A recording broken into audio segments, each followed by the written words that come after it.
내란 수계 윤석열이 재구속됐습니다. 많이 늦었지만 사필 규정입니다. 이제 철저한 수사와 추상 같은 단죄의 시간입니다. 윤석열은 계엄군의 총칼로 민주공화국을 전복하고 영구집권을 획득한 내란 수괴입니다. 외교, 안보, 경제, 민생을 파괴한 반국가적 중대 범죄자입니다. 내란 특검은 신속하고 치밀한 수사로 윤석열과 내란 일당의 죄상을 낱낱이 밝혀주시기 바랍니다. 특히 국가 반역의 외환죄도 철저하게 조사해 주시기 바랍니다. 우리 국민은 너무 오래 기다리고 있습니다. 하루빨리 내란 수괴 윤석열과 그 일당들에게 법정 최고형을 내려서 대한민국 헌법과 민주주의 위험을 바로 세워야 합니다. 민주당은 내란의 완전 종식을 위해서 마지막까지 긴장을 늦추지 않겠습니다.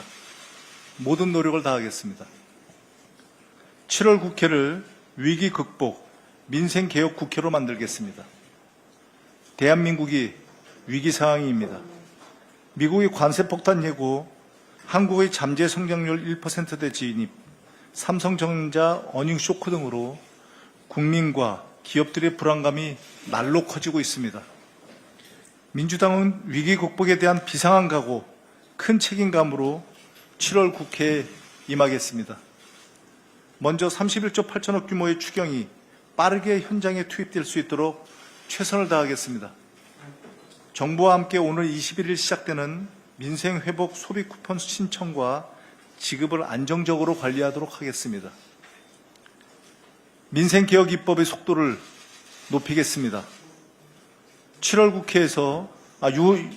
국회에서 못한 방송 정상화 3법, 그리고 재해대책법, 재해보험법 등 농업 관련법을 우선적으로 처리하겠습니다. 경제계와 오는 11일 공청회 등에서 의견을 수렴하여 상법의 보완 개정도 추진하겠습니다. 위기 극복의 컨트롤 타워인 내각의 조속한 구성에 힘쓰겠습니다. 14일부터는 5일 동안 국무위원 인사청문회가 진행됩니다. 공직자의 자질과 능력을 국민 눈높이에서 검증하겠습니다. 음해성 신상 털기나 국정 발목 잡기에는 단호하게 대처하겠습니다. 아울러 정부의 대미 관세 협상을 지원하고 우리 기업들의 피해를 최소화하기 위한 대책을 마련하겠습니다.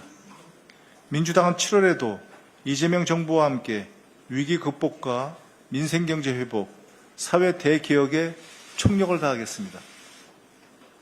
오늘 국회 교육위에서 리박스쿨 청문회가 열립니다.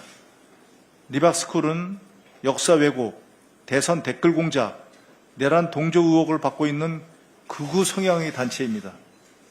리박스쿨의 실체를 조금만 들여다봐도 수많은 불법, 편법, 의혹들과 숨은 세력이 고구마 줄기처럼 줄줄이 쏟아져 나옵니다. 이 모든 것은 윤석열 내란 정권의 비호와 지원이 없었다면 불가능한 일일 것 같습니다.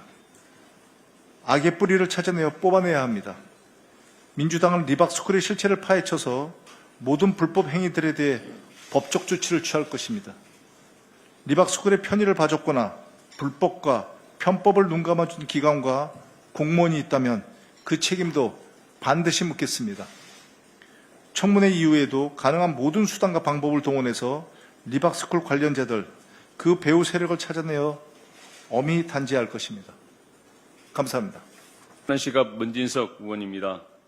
123일 동안 거리를 할보하던 내란 수괴 윤 전 대통령이 다시 구속됐습니다. 헌정 질서를 훼손하고 법치를 유린한 자에게 내려진 늦었지만 마땅한 단죄입니다. 12.3 내란 사태 이후의 시간을 되돌아봅니다. 그날 한국 민주주의는 깊은 상처를 입었습니다. 국회와 시민들이 불법 비상계엄을 막아냈지만 대통령이 군을 동원해 내란을 깨했다는 사실 그 자체로 민주공화국의 근간을 뒤흔드는 일이었습니다. 그 충격은 국제사회로도 그대로 전해졌습니다. 오랜 시간 온전한 민주주의로 평가받던 대한민국은 단숨에 결함 있는 민주주의로 강등되었습니다. 하루아침에 민주주의 유행 중인 국가 수준으로 추락했습니다.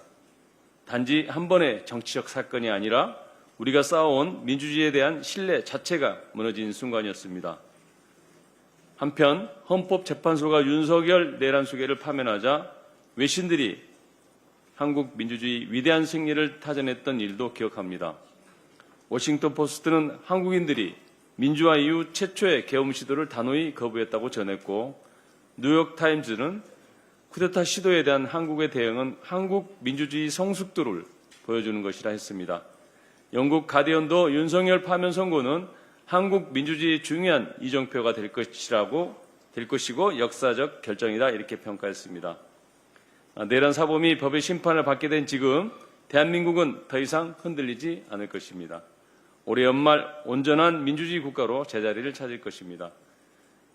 3년 전 취임 40일을 맞은 윤 전 대통령은 인근 주민 400명을 초대해 대통령실 집들이 행사를 열었습니다. 행사 비용으로 2억 5천만 원이 쓰였습니다. 행사는 대통령 경호처가 주관했지만 정작 비용은 LH가 부담했습니다. 국토부 담당자가 예산이 없어 추진이 곤란하다 하니까 경호처 관계자는 그냥 해라 라고 윽박지르기까지 했습니다. 보안을 이유로 LH는 행사 논의 과정에 참여도 못한 채 배제됐습니다.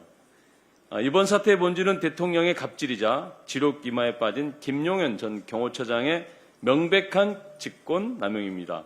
그런데도 감사원은 국토부와 LH 직원들을 배임 혐의로 수사 의뢰하겠다고 합니다.